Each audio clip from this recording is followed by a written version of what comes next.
Good morning বন্ধুরা, আজকে চলে এসেছি ব্যারাকপুরে।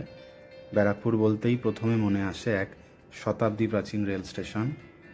তারপরেই এখান থেকে সবাই চলে আসে গান্ধীঘাটে। এটির ঐতিহাসিক তাৎপর্য রয়েছে। মা অন্নপূর্ণার মন্দির, এখানে জগন্নাথ মন্দিরও আপনি পাবেন। রাতের আলোয় মা অন্নপূর্ণা মন্দির অপরূপ লাগে। গান্ধীঘাটের আশেপাশেও অনেক পার্ক রয়েছে যেগুলো ঘুরে দেখার রয়েছে। এছাড়াও এটির ঐতিহাসিক তাৎপর্য তো খুবই গুরুত্বপূর্ণ। ব্যারাকপুরে আরও বেশি চোখে পড়বে এই জাতীয় পতাকা। এছাড়াও ভোজন রসিকদের আড্ডাস্থল তো রয়েছে, দাদা বৌদি হোটেল খুবই বিখ্যাত। দিশা আই হসপিটাল ব্যারাকপুরে সকলেই চেনেন। এছাড়াও এখন মূল আকর্ষণ হয়ে দাঁড়াচ্ছে এই গ্রাফিটিগুলো। প্রথমেই রয়েছে ওয়ার্ল্ড কাপ হাতে সচিন তেন্ডুলকার, সৌরভ গাঙ্গুলি। এছাড়া রয়েছে আরও অনেক গ্রাফিটি। আমাদের জাতীয় খেলা কবাডি বা হাডুডু হলেও ক্রিকেটই এখানে ধর্মকর্ম। এখানে পবিত্র রমজান বা ঈদের শুভেচ্ছাও জানানো হয়েছে গ্রাফিটির মাধ্যমে, যেটিও খুব সুন্দর লাগবে।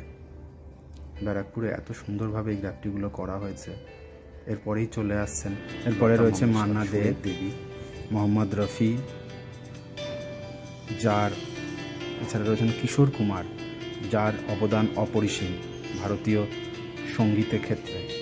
এছাড়াও এখানে সিনেমাকে ফুটিয়ে তোলা হয়েছে, যেমন অমিতাভ বচ্চনের দিবার, জয়বীরু অর্থাৎ শোলে সিনেমা, গাইড যেখানে রয়েছে, মাদার ইন্ডিয়া যেখানে নার্গিসের অত্যন্ত সুন্দর অভিনয় সকলের নজর কেড়েছিল।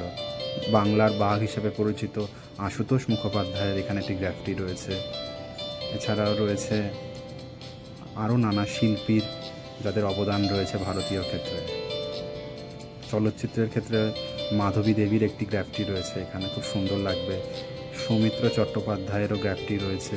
এছাড়া রয়েছে ফেলুদা, সকলের প্রিয়। শর্মিলা ঠাকুর, যিনি ঠাকুর পরিবারের সদস্যা, তার অভিনয়ও অত্যন্ত নজর কাড়ে। মহানায়ক হিসেবে বিখ্যাত উত্তম কুমারের গ্রাফিটি রয়েছে, যেটি সকলের কাছেই প্রিয়। এছাড়া রয়েছে তার অভিনীত সিনেমার সপ্তপদী সিনেমার একটি চিত্র, যেখানে উত্তম সুচিত্রা রয়েছেন। এছাড়া রয়েছে একদিন প্রতিদিন সিনেমার কিছু কাহিনী, খাবড়া, পদাতিক ইন্টারভিউ অর্থাৎ মৃণাল সেনকে এখানে ফুটিয়ে তোলা হয়েছে, যার তিনি যে সকল সিনেমাগুলিতে পরিচালনা করেছিলেন সেগুলি। এছাড়া রয়েছেন জয় বাবা ফেলুনাথ, সত্যজিৎ রায়, তার অভিনীত বিভিন্ন সিনেমা এবং তার পরিচালিত বিভিন্ন সিনেমার কথা রয়েছে। তিনিই প্রথম অস্কার বিজয়ী ছিলেন ভারতীয় হিসাবে। আরও অনেক সিনেমার বিভিন্ন মুহূর্ত এখানে রয়েছে যেগুলো সকলের ভালো লাগবে দেখতে। হীরক রাজার দেশে গুপি গাইন বাঘা বাইন, যেখানে গুপি বাঘার এত সুন্দর অভিনয় ছোটদের মন কেড়েছে। ভূতের রাজা দিলপর, রাজা মশাই সকলেরই ভালো লেগেছিল। সত্যি একদম আমরা ছোটবেলায় ফিরে গেছি। সত্যজিৎ রায়ের পথের পাঁচালী, যেখানে অপু ও দুর্গাকে ফুটিয়ে তোলা হয়েছিল, এটি এক নস্টালজিয়া মুহূর্ত। এখানে রয়েছে বিভূতিভূষণ বন্দ্যোপাধ্যায়ের একটি গ্রাফিটি। এছাড়াও এত সুন্দরভাবে এগুলো ফুটিয়ে তোলা হয়েছে, সকলের মন কাড়বে। ব্যারাকপুর আসলে অবশ্যই এই চত্বরটা একটু ঘুরে দেখবেন। সুকুমার রায়ের ছোটদের সমস্ত প্রিয় যে সমস্ত গল্পগুলো ছিল এখানে ফুটিয়ে তোলার চেষ্টা করা হয়েছে। আবোল তাবোলের বিভিন্ন চরিত্রগুলোকে এখানে ফুটিয়ে তোলা হয়েছে। খুব ভালো লাগবে, বাচ্চারা তো খুব আনন্দ পাবে এই ছবিগুলো দেখলে। ব্যারাকপুর আসলে অবশ্যই দেখে যাবেন। আমাদের হারিয়ে যাওয়া ছোটোবেলারও অনেক মুহূর্ত রয়েছে, যেমন গ্যাস বেলুন। বায়োস্কোপের যুগে আমরা ফিরে যাচ্ছি। এখন তো মোবাইল আর সিনেমা ছাড়া কিছুই নেই, তখন বায়োস্কোপের একটা ভূমিকা ছিল। হারিয়ে যাওয়া ছোটোবেলার বিভিন্ন মুহূর্ত, বিভিন্ন খেলনাগুলো যেগুলো আজ চোখেই পড়ে না আমাদের। বিদ্রোহী কবি কাজী নজরুল ইসলামেরও একটি গ্রাফিটি রয়েছে। স্বাধীনতা সংগ্রামে তার গানগুলি, তার লেখনীগুলো সকলের মনে বিদ্রোহ জাগিয়েছিল। ভারতবাসীর কাছে তিনি ছিলেন খুবই প্রিয়। তার গানগুলো আজও মুখরিত হয় সকল স্থানে। এছাড়া রয়েছেন আমাদের বিশ্বকবি কবিগুরু রবীন্দ্রনাথ ঠাকুরের একটি গ্রাফিটি। তার অপরিসীম ভূমিকা রয়েছে ভারতীয় শিক্ষাক্ষেত্রে, ভারতের শিল্প চর্চার ক্ষেত্রে। শান্তিনিকেতন, বোলপুর, জোড়াসাঁকো সব স্থানেই তার অবদান রয়েছে। আমরা ভারতবাসী হিসাবে অত্যন্ত গর্বের সাথে রবীন্দ্রনাথকে স্মরণ করি। এখানকার যে শান্তিনিকেতনে পাঠশালা গাছের নিচে সেটাকেও ফুটিয়ে তোলা হয়েছে। এত সুন্দরভাবে এগুলোকে শিল্পী ফুটিয়ে তুলেছেন, খুবই ভাল লাগবে আসলে। এখানে শ্রীরামেরও একটি ছবি চোখে পড়ল। এরপরে চলে আসছে বিজ্ঞানের ক্ষেত্রে, যেখানে রয়েছেন সত্যেন্দ্রনাথ বোসের, যিনি হচ্ছে পদার্থবিদ্যুৎ বিজ্ঞানী হিসাবে খুবই স্মরণীয়।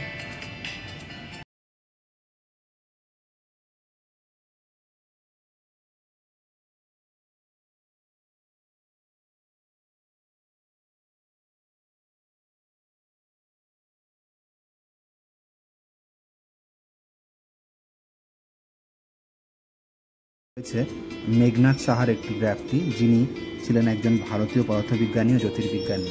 তাপের আয়নীকরণের তত্ত্ব তিনিই প্রথম প্রতিষ্ঠা করেন।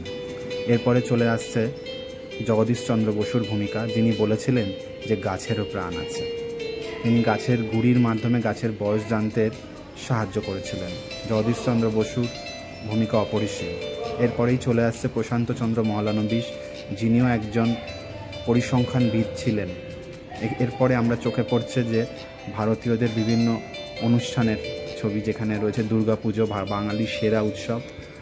দুর্গাপুজো আসছে, সেরকম একটি গ্রাফটি ফুটিয়ে তোলা হয়েছে। মা দুর্গাকে বোধন চলছে, মা দুর্গার অলঙ্করণ চলছে। বাঙালির সেরা উৎসব দুর্গা উৎসব, শারদ উৎসবের এখানে ভূমিকা রয়েছে। এখানে ছৌ নাচ, যেটা বাঁকুড়া পুরুলিয়া খুব বিখ্যাত। এছাড়াও এখানে পলাশ ফুল ফুটেছে দেখাচ্ছে গ্রাফটিগুলোর মাধ্যমে, পলাশ ফুল। এছাড়াও এখানে কাশফুল রয়েছে, কাশফুলের মধ্যেই এখানে বহুরূপী ছৌ নাচ, সেগুলোকে ফুটিয়ে তোলা হয়েছে। গ্রাম বাংলার এটি মূল আকর্ষণ। অবশ্যই পুরুলিয়া, বাঁকুড়া, বীরভূমে গেলে এই ধরনের শিল্পকলার সাথে আপনি পরিচিত হবেন। এগুলো বাঙালি হিসাবে আমাদের খুব গর্বের। পেজা তুলোর মেঘ ভেসে বেড়াচ্ছে, অর্থাৎ শরৎকালেরই ইঙ্গিত। এখানে রয়েছে লালন ফকির লোকগীতি সহ বাংলার বিভিন্ন যে লোকশিল্পীদের ফুটিয়ে তোলা হয়েছে। লালন ফকির, বিভিন্ন বাউলদের এখানে গ্রাফটির মাধ্যমে ফুটিয়ে তোলা হয়েছে। তারা স্থানীয়ভাবে যে শিল্প চর্চা করেন, সঙ্গীত চর্চা করেন, তা বোঝা যাচ্ছে এখানে। এত সুন্দরভাবে গ্রাফটিগুলো ফুটিয়ে তোলা হয়েছে, খুবই ভাল লাগবে একতারা বাজিয়ে বাউলেরা। এরপরেই আমাদের চোখে পড়বে ব্যারাকপুরের গান্ধীঘাট, অর্থাৎ যেখানে মহাত্মা গান্ধী এসেছিলেন তার পদচিহ্ন রয়েছে এখানে। ব্যারাকপুর খুব সাজানো গোছানো একটি শহর, অনেক কিছু ঘোরার জায়গা রয়েছে। ব্যারাকপুর আসলে অবশ্যই এগুলো ঘুরে দেখবেন। আর খাওয়া দাওয়ার জায়গা তো প্রচুর রয়েছে। ব্যারাকপুর স্টেশনকেও গ্রাফটির মাধ্যমে এখানে ফুটিয়ে তোলা হয়েছে, যেটাও খুব ভালো লাগবে। আমরা প্রায় শেষ লগ্নে চলে এসেছি। আশা করি আপনাদের ভিডিওটি ভালো লেগেছে। ভালো লাগলে অবশ্যই আমার চ্যানেলে সাবস্ক্রাইব করবেন। এই চেষ্টা করেছি আমার মতো করে ফুটিয়ে তোলার। এখানে রয়েছে শিকাগো মহাসভা, যেখানে স্বামী বিবেকানন্দ ভারতীয় হিসাবে প্রথম সেখানে তার মতামত পেশ করেছিলেন। এখানে শ্রী ঠাকুর ও শ্রী মারও একটি গ্রাফটি রয়েছে। এখানে ব্যারাকপুরের রামকৃষ্ণ মিশন যেহেতু রয়েছে, সেহেতু এটিকে রাখা হয়েছে। স্বামীজি সে যুগে দাঁড়িয়ে নবজাগরণের এক প্রতীক ছিলেন। সুরেন্দ্রনাথ বন্দ্যোপাধ্যায়কেও ফুটিয়ে তোলা হয়েছে। ব্যারাকপুরের সঞ্জনাথ কলেজ রয়েছে, বাঙালি হিসাবে তিনিও বরেণ্য। দক্ষিণেশ্বরের মন্দিরকেও ফুটিয়ে তোলা হয়েছে, যেহেতু এখানে অন্নপূর্ণা মন্দির রয়েছে। এছাড়াও ব্যারাকপুরের নানা বৈশিষ্ট্যপূর্ণ স্থান রয়েছে। পুলিশ একাডেমি, সরোজিনী নাইডুকেও ফুটিয়ে তোলা হয়েছে। দেশবন্ধু চিত্তরঞ্জন দাসের ভূমিকা রয়েছে ভারতীয় স্বাধীনতা সংগ্রামে। অরবিন্দ ঘোষের ভূমিকা রয়েছে, সেগুলোকেও আমরা এখানে দেখতে পাচ্ছি। নেতাজি সুভাষচন্দ্র বসুর কথা তো না বললেই নয়। মহান বিপ্লবীরা তাদের প্রাণ যেভাবে স্বাধীনতা সংগ্রামের জন্য উৎসর্গ করেছিলেন, যার জন্যই আমরা 1947 সালের 15ই আগস্ট ভারতের স্বাধীনতা অর্জন করতে পেরেছি। এই ব্যারাকপুরে মঙ্গল পাণ্ডে যে সিপাহী বিদ্রোহের পূর্বে তার ভূমিকা ছিল, এবং সেটিকেও এখানে ফুটিয়ে তোলা হয়েছে। মঙ্গল পাণ্ডে উদ্যান যেহেতু রয়েছে, সুতরাং আমরা একদম শেষ লগ্নে পৌঁছে গেছি। আশা করি আপনাদের এগুলো ভালো লেগেছে। মহাত্মা গান্ধীরও অবদান অবশ্যই রয়েছে, যেটিও আমরা উল্লেখ করলাম। সকলে ভালো থাকবেন।